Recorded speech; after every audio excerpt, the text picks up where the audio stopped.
حضرت فرعون کی بیوی کا تذکرہ کرتے ہوئے اللہ رب العالمین نے کہا یہ ایسی اللہ کی بندی تھی، اللہ کی ایسی چلیتی تھی اور اللہ کی ایسی لاڈلی تھی کہ وقت کے سب سے بڑے جابر اور طاہر بادشاہ نے اس کے ایمان سے پھیرنے کے لیے، اس کا نور توحید چھیننے کے لیے لاکھ اس نے کوشش کی۔ پہلی کوشش کیا کی؟ پہلے تو اس نے لالچ دلائی کہ یہ بنگلہ تیرے نام کروں گا، یہ حکومت کی تو ملکہ ہوگی، اس طرح سے لالچ دلائی، لیکن لالچ کا وار اس کے سامنے ناکام ہوا۔ اور دوسرا حملہ اس نے کیا کیا؟ دوسرا حملہ فرعون نے اپنی بیوی پر یہ آزمایا، دیکھ اگر ایمان سے تو نہ پھرے، موسیٰ پر جو تو ایمان لا چکی ہے، اگر اس ایمان سے تو انکار نہ کرے تو یاد رکھ میری سلطنت کے حکم سے تجھے باہر نکال دوں گا، فلاں نعمت سے محروم کر دوں گا، فلاں آزمائی سے گزاروں گا۔ دھمکیاں دی اس نے، لیکن ساری دھمکیاں اس کے سامنے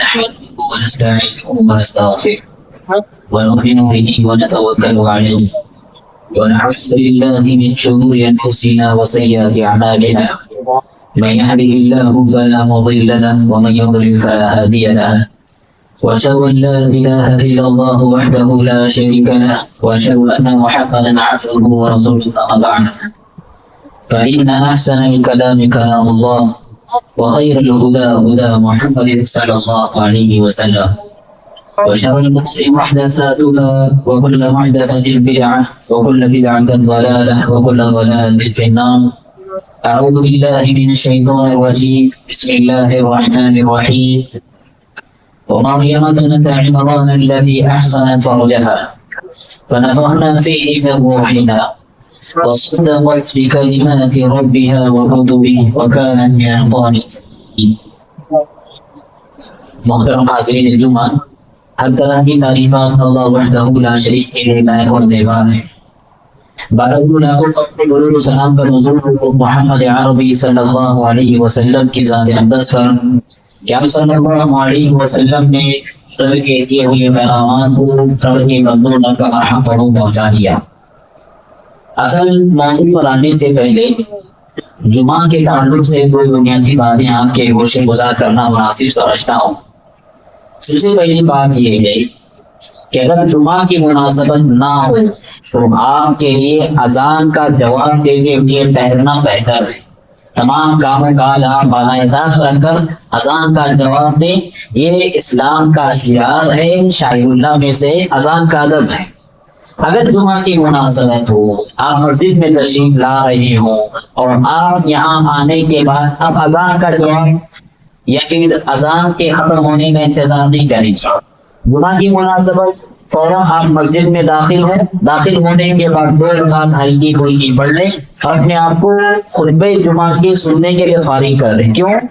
اس لیے کہ خطبہ جمعہ کا سننا واجب درجے کی عبادت ہے، اور اس واجب درجے کی عبادت کے لیے اپنے آپ کو جلد سے جلد فارغ کرنا بھی کیا ہے؟ یہ بھی واجب ہے۔ پہلی بات یہ، اور دوسری بات یہ ہے کہ جمعہ کی مناسبت ہفتہ پروگرام یا ماہانہ پروگرام، اس طرح کے پروگرام میں یہ جمعہ کی مناسبت نہیں آتی، اس کے یہ اللہ رب العالمین کی عظیم ترین عبادتوں میں سے ایک عبادت ہے۔ جب یہ عظیم ترین عبادت ہے تو اس کا بھی ایک ادب ہے، پہلے اگلی صفحے مکمل ہوں، اس کے بعد والی صفحے مکمل ہوں، اس کے بعد پھر بعد والی صفحے مکمل۔ ہم یہاں پر اپنے ماضی کے مالک ہیں کہ جہاں چاہیں آرام سے آپ کو جہاں سکون میسر ہو وہاں بیٹھے، ایسا نہیں کر سکتے۔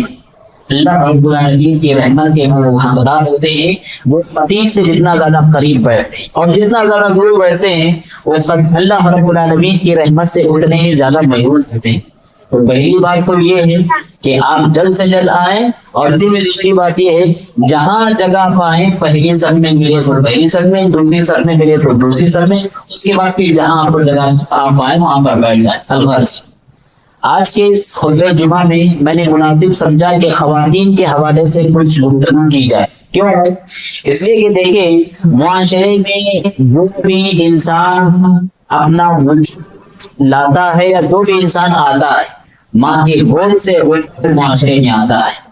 معاشرے میں کوئی انسان کامیاب ہوتا ہے، چاہے دنیا کے کسی بڑے سے بڑے عہدے پر فائز نہ ہو، ماں کی تربیت میں پڑھ کر بل اور ترقی کرتے ہوئے وہ بڑے عہدے پر فائز ہوتا ہے. جیسا کہ ہماری زبان میں کہا جاتا ہے ہر کامیاب مرد کے پیچھے عورت کا ہاتھ ہوتا ہے.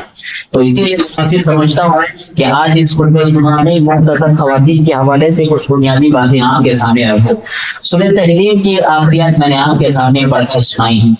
ظاہر میں اللہ رب العالمین نے بلکہ آخری کی 2 آیتوں میں اللہ رب العالمین نے تاریخ کی عظیم خواتین کا عظیم کردار بیان کیا. کون کی تھی ہر خاتون؟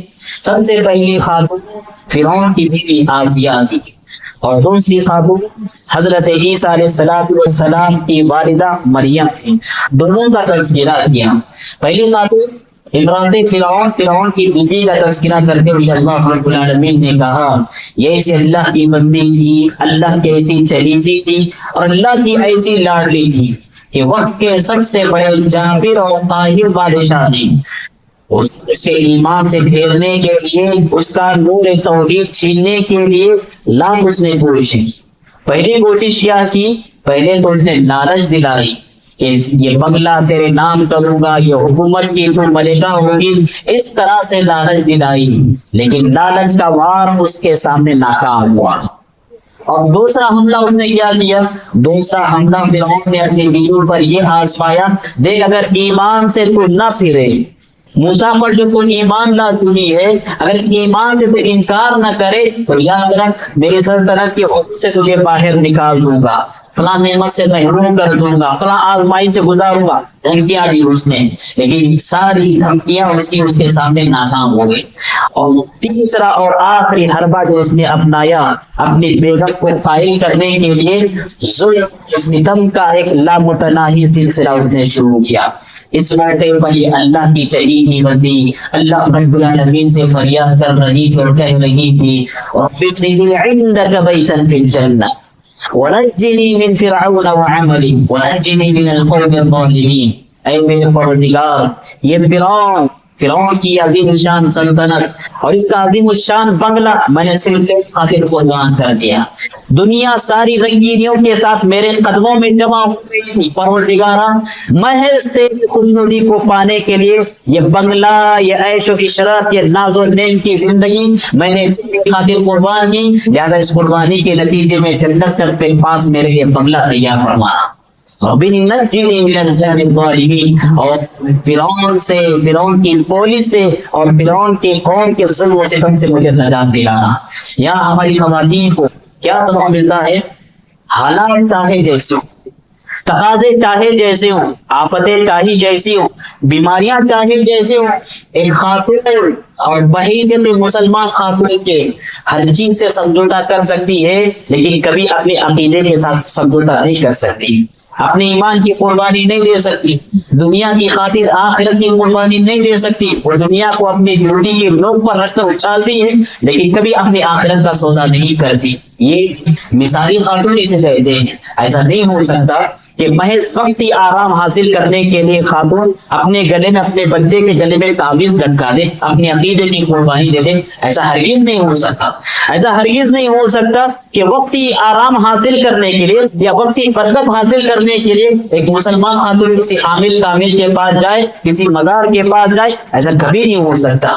اپنے عقیدے کی کبھی کسی بھی قیمت پر قربانی نہیں لے سکتی.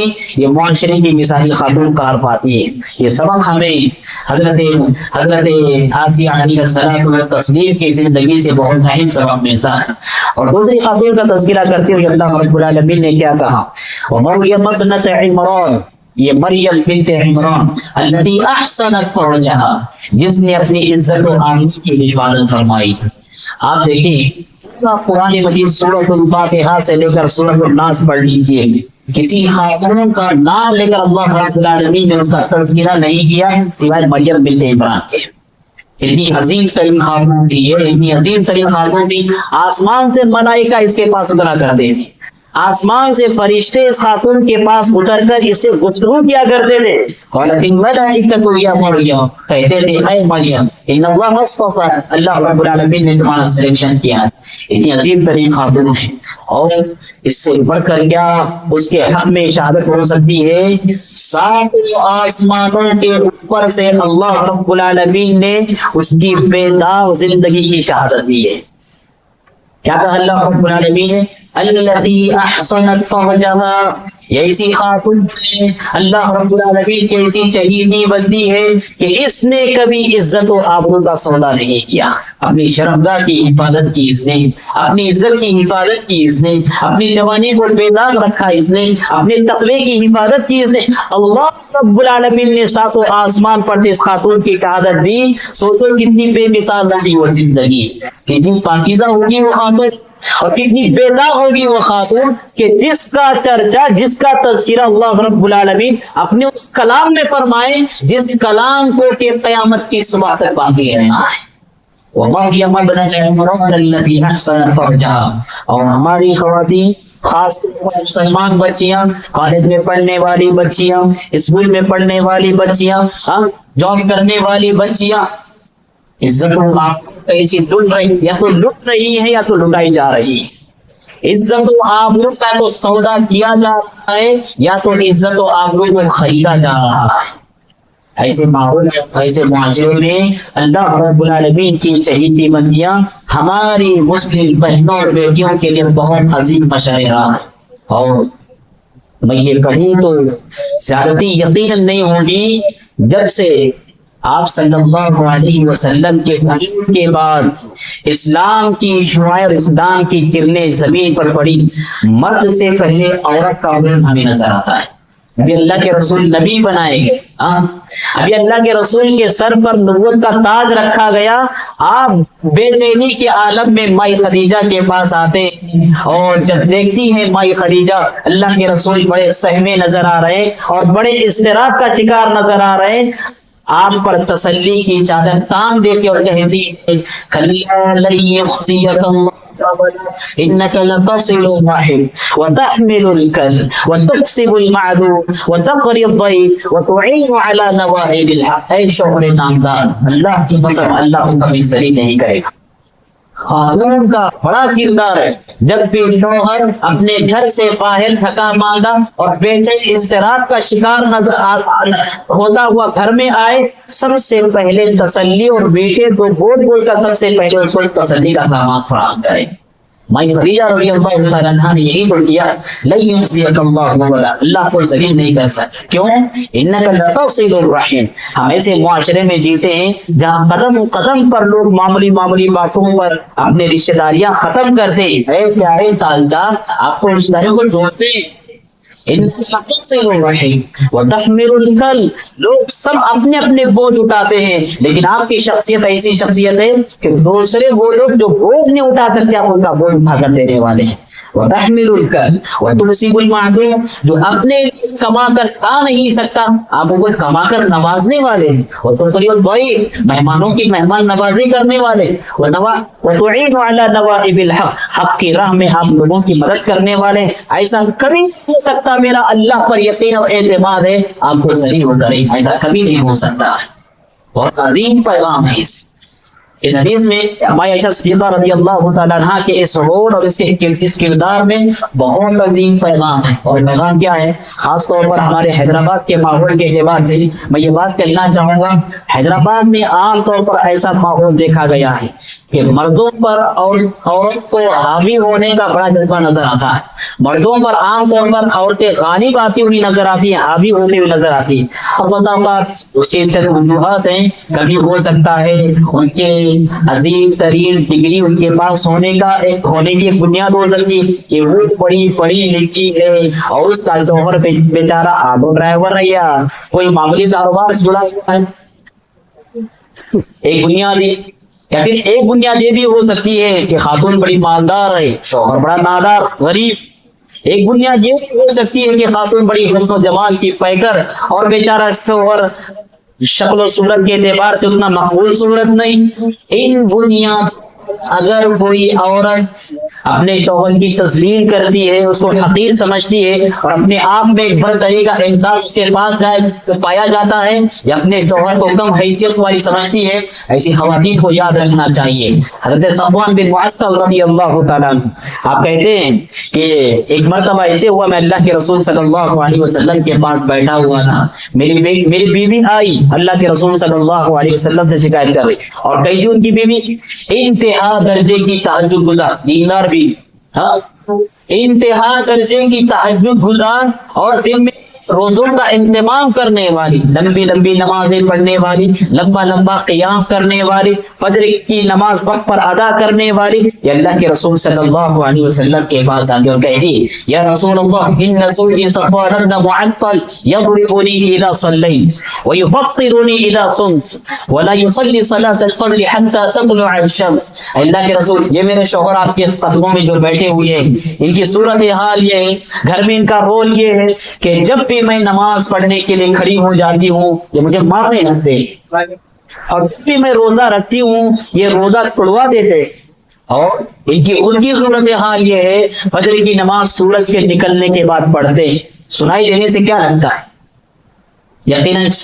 یقیناً شوہر بڑا ظالم ہے اور بیوی بڑی مظلوم ہے، دکھائی تو نہیں دیتا، سمجھ میں تو بات یہی آتی ہے شوہر یقیناً ظالم ہے۔ اللہ کے رسول صلی اللہ علیہ وسلم نے پوچھا کیا بات ہے صفوان بن معطل بتائیے۔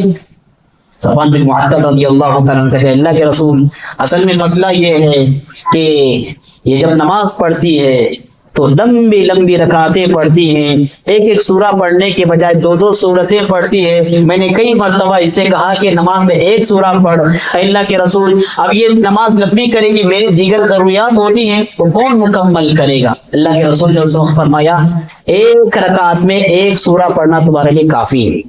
پھر اللہ کے رسول جہاں تک یہ روزہ توڑوانے کا مجھ پر الزام لگاتی ہے، حقیقت یہ اللہ کے رسول یہ روزوں پر روزے رکھتی چلی جاتی ہے اور میں ٹھہرا نوجوان، میرے اپنے جذبات اور خواہشات، اس کی لاج کون رکھے گا؟ اللہ کے رسول نے اسی وقت اسلام کی ہسٹری میں قانون بنا دیا کوئی بھی عورت اپنے شوہر کی اجازت کے بغیر نفلی روزہ نہیں رکھ سکتی۔ اور تیسری بار اللہ کے رسول صلی اللہ علیہ وسلم سے انہوں نے کہا اے اللہ کے رسول جہاں تک فجر کی نماز چھوڑنے کا مسئلہ ہے ہمارا پورا خاندان اس بات میں معروف ہے، ہم محنت کش طبقہ ہے، خوب محنت کرتے اور رات دیر گئے تک محنت کرتے ہیں، نتیجے میں صبح آنکھ نے کھل پاتی، ایسا نہیں کہ ہم جان بوجھ کر نماز چھوڑ دیں، بے خودی کے عالم میں اللہ کے رسول ہم سے نماز چھوٹ جاتی ہے اور جب بھی نیند ہوشیار ہو جب نماز پڑھ لیتے ہیں۔ اللہ کے رسول صلی اللہ علیہ وسلم نے کیا پیغام دیا؟ اللہ کے رسول نے بہت اہم پیغام دیا، یقیناً تم اگر دیندار ہو اور تمہارے مقابلے میں تمہارے شوہر کی دینداری کم ہو، اپنی دینداری پر غور کرنا رہے تو یہ شوہر کا احترام کرنا سیکھو۔ یقیناً تم پڑھی لکھی ہوگی، تم عالمہ ہوگی، فاضلہ ہوگی، بڑی ڈگریاں تمہاری پاس ہوگی، یہ ساری کی ساری چیزیں تمہاری زندگی گزارنے میں شوہر کے مددگار ہونا چاہیے، سرگرم نہیں بننا چاہیے۔ آج بڑا مسئلہ یہ پڑھی لکھی خواتین کا بڑا مسئلہ یہ ہے کہ بڑی تعلیم یافتہ ہے، وہ گھر کا کام کرنا نہیں جانتی، وہ ساس سسر کی خدمت کرنے کے لیے تیار نہیں، وہ لاڑو پوچھا لگانے کے لیے تیار نہیں، وہ برتن مانجنے کے لیے تیار نہیں۔ پڑھی لکھی خواتین کا بڑا مسئلہ یہ پایا جاتا ہے۔ میرے بہنوں کو یاد رکھنا چاہیے کہ ان کے پاس لاکھ صلاحیتیں ہوں گی، لاکھ خوبیاں ہوں گی، لیکن ان تمام تر حیثیتوں کے باوجود اللہ کے رسول صلی اللہ علیہ وسلم نے پیمانہ دیا لو كنت آمرا لأحد ان يسجد لأحد، اگر اسلام میں کسی کے حق میں کسی کے لیے سجدہ کرنا جائز ہوتا عورت کو حکم دیتا کہ مرد کے لیے سجدہ کرے، لیکن اس زمین پر سوائے اللہ رب العالمین کے علاوہ کسی اور کے لیے سجدہ کرنا جائز ہے، چاہے وہ سجدہ تعظیمی ہو، ادب کی خاطر سجدہ کرنا ہو، چاہے وہ عبادت کی خاطر سجدہ کرنا ہو، کسی کے لیے سجدہ کرنا جائز نہیں الا اللہ۔ تو اس مائی خدیجہ رضی اللہ تعالیٰ عنہ کا یہ کردار ہماری ماں اور بہنوں کے لیے عظیم کردار ہے کہ شوہر کی ہر ان کی خدمت کرنے کی کوشش کرے، الا یہ کہ اگر اللہ رب العالمین کی جہاں پر نافرمانی پیش آ رہی ہو، اللہ کی نافرمانی میں کسی مخلوق کی اطاعت جائز نہیں۔ اور تربیت کے حوالے سے اگر بات کریں، ایک عقیدے کی بات ہو گئی، دوسری شوہر کی خدمت کی بات ہو گئی، خاتون کا اہم کردار اور اہم رول اپنے اولاد کی تربیت کرنا۔ میں نے جیسا کہ ابتدا میں کہا کہ معاشرے میں جو بھی بچہ آتا ہے یا جو بھی کامیاب انسان بنتا ہے اس کے پیچھے کس کا ہاتھ ہوتا ہے؟ خاتون کا ہاتھ ہوتا ہے، خاتون کا کردار ہوتا ہے۔ انس بن مالک رضی اللہ تعالیٰ عنہ، آپ سب اچھی طرح اس نام کو جانتے ہیں، اس لیے کہ یہ ان صحابہ میں سے ہیں جن صحابہ سے سب سے زیادہ روایتیں ہم تک پہنچی ہوئی ہیں۔ عن انس بن مالک رضی اللہ عنہ، عن انس بن مالک رضی اللہ تعالیٰ، خطیب کہنے والا اپنے اکثر خطبوں میں بیان کرتا ہے، مدرس درس دینے والا اپنے درس میں اکثر یہ بات دہراتا ہے کہ یہ حدیث انس بن مالک رضی اللہ تعالیٰ عنہ کی جب چھوٹے تھے وہ اللہ کے رسول صلی اللہ علیہ وسلم کے پاس آئی، اور یہ اس وقت کا واقعہ جب اللہ کے رسول مکہ سے مدینہ کی طرف ہجرت آپ نے کی تھی۔ تو آئی اللہ کے رسول کے پاس اپنے چہیتے بیٹے کو لے کر، اور اللہ کے رسول کے گود میں انہیں پیش کرتا ہے، اللہ کے رسول ھذا انیس ابنی، اے اللہ کے رسول یہ میرا لاڑلا میرا چہیتا انیس ہے، میں اس کو آپ کی خدمت کے لیے وقف کرتی ہوں۔ کیا معلوم ہوئی؟ ایک خاتون کا سب سے بڑا کردار اور سب سے بڑا رول یہ ہونا چاہیے وہ اپنی اولاد کو بنانے، سنوارنے اور اس کی آخرت آباد کرنے کے لیے کیا کیا جتن کر سکتی ہے۔ دنیا کی سب سے بہترین صحبت کے لیے انہوں نے اللہ کے رسول صلی اللہ علیہ وسلم کا انتخاب کیا؟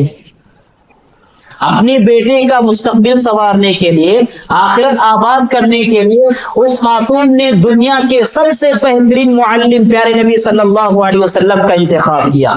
یقیناً مثالی ماں وہی ماں ہوتی ہے اپنے بیٹوں یا اپنی بیٹیوں اپنی اولاد کی خاص طور پر تربیت کرنا اچھی طرح سے جانتی ہے۔ دیکھیے تربیت کا جہاں پر معاملہ یقیناً مرد اور عورت دونوں کی ذمہ داری تربیت کرنا ہے، لیکن زمینی صورتحال کیا ہے؟ زمینی صورتحال یہ ہے کہ مرد گھر سے صبح کو باہر نکلتا ہے، شام میں گھر لوٹتا ہے۔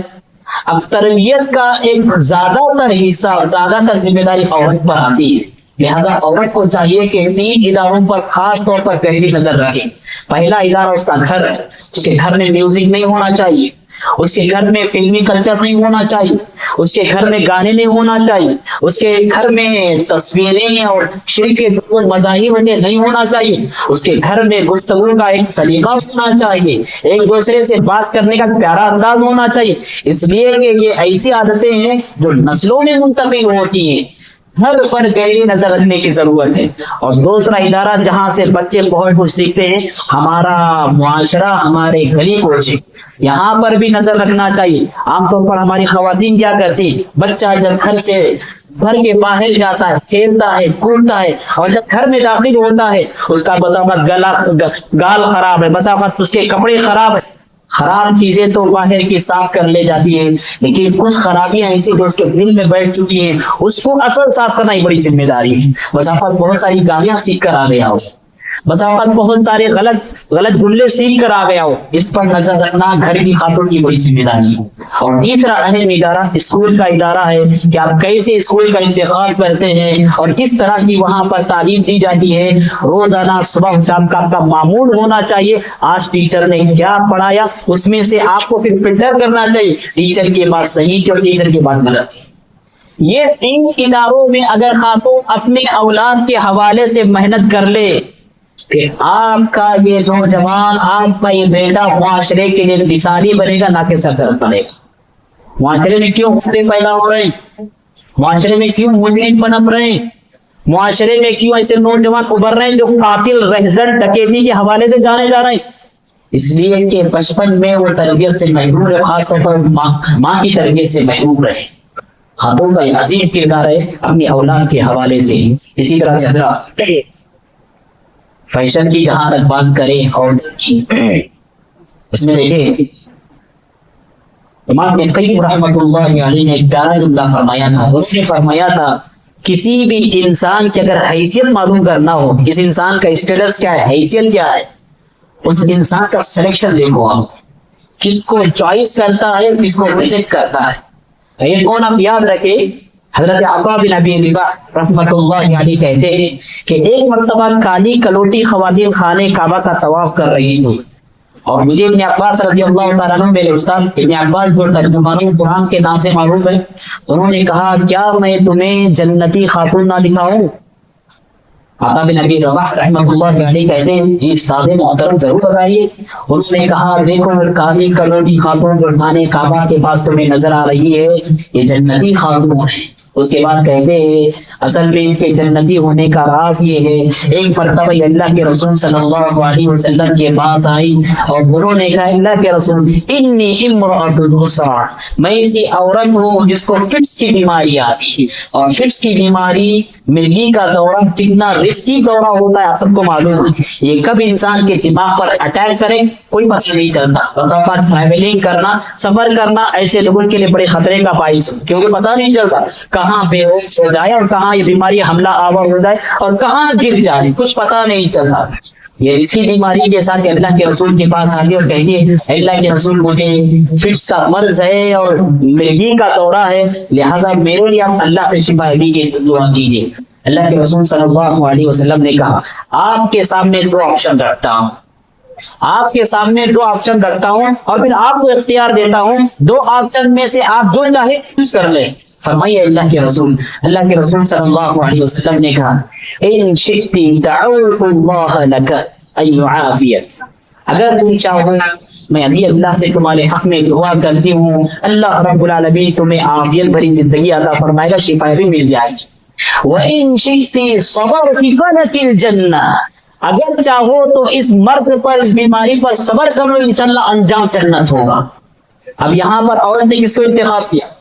ہاں اس نے کہا اللہ کے رسول میں صبر کر لے جاتی ہوں جنت میرے حق میں ہو جائے گی. یہ عارضی بیماری عارضی زمانے میں عارضی دنیا میں عارضی ٹائم میں یہ دنیا کسی بھی انداز میں نکل جائے گی، آخری اور حتمی انجام جنت ہے. اللہ کے رسول میں جنت کا سلیکشن کرتے ہوں. اللہ بیماری اس کا معاملہ اتنا خطرناک ہوتا ہے بیماری میں انسان ہر چیز کرنا جانتا ہے، چاہے حلال ہو حرام ہو جائز ناجائز ہر چیز کرنے کے لیے انسان تیار. بس کیا چاہتا ہے وہ شفا ابھی چاہتا ہے. اس پس منظر میں دیکھے عورت کا رول کتنا عظیم رول تھا. اس نے کہا اللہ کے رسول میں صبر کر لے جاؤں گی بس اللہ کے بس میرے لیے جنت میرے حق میں ہو جائے میں صبر کر لے جاؤں گی. اور پھر اس نے کہا اللہ کے رسول بس مسئلہ یہ ہے کہ جب یہ بیماری میرے اوپر اٹیک کرتی ہے اور میں بے پردہ ہو جاتی ہوں بس اللہ سے اتنی دعا کر دیجئے کہ اے اللہ جب یہ عورت بے پردہ ہو جائے تو اس کا بدن ظاہر نہ ہو. اللہ کے رسول صلی اللہ علیہ وسلم دعا کرتے ہیں، اللہ کے رسول صلی اللہ علیہ وسلم کی دعا قبول کی جاتی ہے. آپ اندازہ لگائیے بے اختیاری کی حالت میں بھی یہ عورت ایسی عورت تھی کہ بے اختیار جس پہ اس کا کوئی اختیار نہیں، بیماری حملہ آور ہو اس میں اس کا کوئی اختیار باقی نہ رہتا، اس کے باوجود بھی اس کا کردار دیکھیے. وہ کہتی ہے اللہ کے رسول صلی اللہ علیہ وسلم بے اختیاری کی وجہ سے اللہ کی نافرمانی نہ ہو جائے بس آپ اللہ سے دعا کیجیے. اس غور اور اس کردار کی ضرورت ہے. ہاں اس کردار کی ضرورت ہے ہمارے معاشرے میں. اللہ اکبر مجھ سے بہتر صورتحال آپ جانتے ہیں. ہماری گنہگار آنکھیں کیا کہ کیسے کیسے نظارے کرتی ہیں. بالکل وہی تصویر جو اللہ کے رسول صلی اللہ علیہ وسلم نے آج سے 1450 برس پہلے تو دو جملے فرمائے تھے نساء کاسیات عاریات کہ امت کے فیوچر میں مستقبل میں ایسی عورتیں پیدا ہوں گی لباس پہننے کے باوجود ننگی نظر آئے. ایک طرف یہ کردار اللہ کے رسول بے اختیاری کی حالت میں بھی میرا بدن ظاہر نہ ہو اللہ سے دعا کیجیے، اور دوسری طرف ہماری مسلم خواتین کا خاص طور پر یہ کردار نساء کاسیات عاریات لباس پہننے کے باوجود بھی ننگی نظر آئے. مطلب یہ ہے لباس تو موٹا لیکن اتنا ٹائٹ ہے کہ پورے نشیب و فراز نظر آ رہے ہیں، یا پھر لباس اتنا شارٹ ہے کہ آدھا پہنا ہوا ہے اور آدھا کھلا ہوا ہے، یا پھر لباس اتنا پتلا ہے کہ باہر سے پورے اندر کے نشیب و فراز نظر آ رہے. علیہ باللہ اللہ کے رسول نے کہا لا يدخلن الجنة ولا يجدن ريحها وإن ريحها ليوجد من مسيرة 40 عاما. ایسی خواتین جنت میں جانا بہت کی بات جنت کی مہک بھی نہیں سن پائے. بہت ضروری ہے کہ خاتون کا سب سے بڑا سرمایہ اس کی عزت کی شکل میں اس کے پاس ہونا ہے، اس کی حیا اس کے پاس ہوتی ہے، اس کی شرم اس کے پاس ہوتی ہے، اس کی غیرت اس کے پاس ہوتی ہے. سب سے بڑا خزانہ ایک عورت کے پاس جو ہوتا ہے اس کی حیا. اسے اللہ کے رسول نے فرمایا جب حیا ہی کا جنازہ نکل جائے پھر جو جائے گا. آخری بات بول کر اپنی بات کو ختم کرتا ہوں. خواتین میں جو کوئی بگاڑ کے مظاہر ہم کو نظر آتے ہیں اس کا بنیادی اور سب سے اہم سبب جہالت کے سائے میں زندگی گزارنا. اگر خواتین کو دینی تعلیم سے جوڑ دیا جائے، اسلامی تعلیم سے جوڑ دیا جائے، ہمارے مساجد میں سے پروگرام ہونا چاہیے، 3 ماہی پروگرام، 6 ماہی پروگرام، یا پھر کم سے کم جو عصر کے بعد سے لے کے مغرب یا مغرب کے بعد سے لے کے عشاء کا جو وقفہ ہوتا ہے خواتین کے پڑھنے پڑھانے کا اسلامی ماحول ہونا چاہیے. اور ایسی خواتین جو ہمارے معاشرے گلی کوچے میں رہتی ہے ان کو لا کر ایسے مکاتب سے یا ایسے کورسز سے جوائن کرنا چاہیے، یا اس طرح کے مختلف مناسبتوں پر جو پروگرام ہوتے ہیں، ہفتہ واری ماہانہ پروگرام یا جمعہ کی جو مناسبتیں ہوتی ہیں، الحمدللہ اہل حدیث کی مساجد میں اہتمام ہوتا ہے کہ جمعہ کی مناسبت پر مردوں سے زیادہ عورتوں میں جذبہ نظر آتا ہے. یہ بہت قابل صد مبارک لائق قدم ہے کہ ہماری مساجد خواتین سے آباد ہوتی ہے جمعہ کی مناسبت سے. لیکن اس کے علاوہ بھی ہمیں کچھ اہتمامات کرنا چاہیے جس کا میں نے تذکرہ کیا. ایک خاتون کو آپ پڑھاتے ہیں تو ایک خاتون کو نہیں پڑھاتے، اس کی ساری نسل کو آپ پڑھاتے ہیں. ایک خاتون کو اگر آپ جاہل رکھتے ہیں تو صرف اس کو جاہل نہیں بناتے بلکہ ساری نسل کو، سارے معاشرے کو آپ جاہل رکھتے ہیں. انہیں چند باتوں کے ساتھ اپنی بات کو میں ختم کرتا ہوں اور اللہ رب العالمین سے دعا کرتا ہوں بار اللہ مسلم خواتین کی اصلاح فرمائیں، ہماری گھر کی خواتین کو مردوں کے حق میں آنکھوں کی ٹھنڈک بنائیں، ان کے درمیان جو کوئی بگاڑ کے مظاہر پائے جاتے ہیں بگاڑ کی جگہ اصلاح کا معاملہ فرمائیں. بھائی ہم سب کو جب تک کر کے توحید پر قائم رکھیں اور جب اس دنیا سے ہم سب کو اٹھائے تو آخری موقع پر زبان سے کلمہ لا الہ الا اللہ جاری و ساری ہو. اقول قولی ھذا واستغفر اللہ لی و لکم.